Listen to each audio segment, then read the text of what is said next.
Parler de ce pays immense dont la superficie dépasse 3 millions de kilomètres carrés, dont 7000 kilomètres de littoral, un pays aux cultures et aux religions aussi diversifiées, n'est pas aisé en quelques minutes.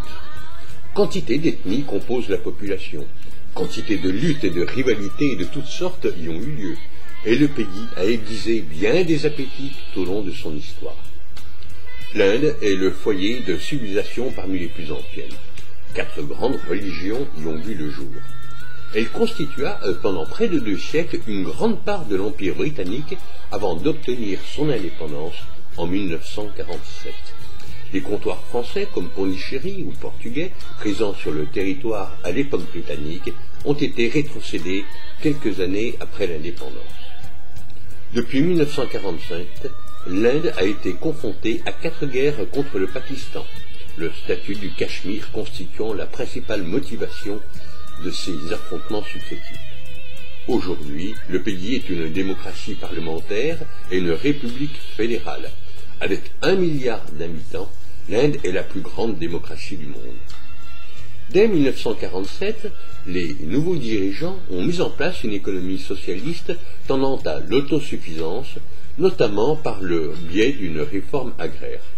Pendant des décennies, le développement économique a eu de la peine à suivre la très forte croissance démographique, mais le pays s'est beaucoup développé depuis une quinzaine d'années.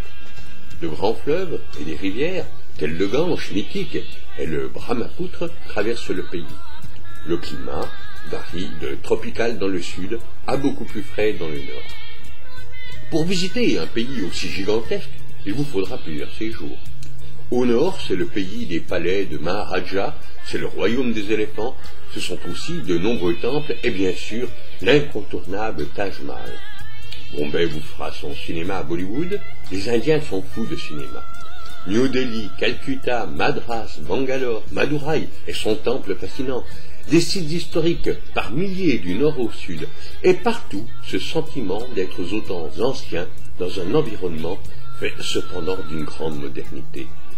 Conquête spatiale, technologie de l'information, science en tout genre, cohabitent dans ce décor d'un autre âge, dans ce brouhaha et ces embouteillages permanents. Nous ne pouvons que vous inviter à visiter ce pays extraordinaire, aussi envoûtant que fabuleux, mais surtout, n'oubliez pas de saluer les vaches sacrées qui vous attendent à chaque coin de rue.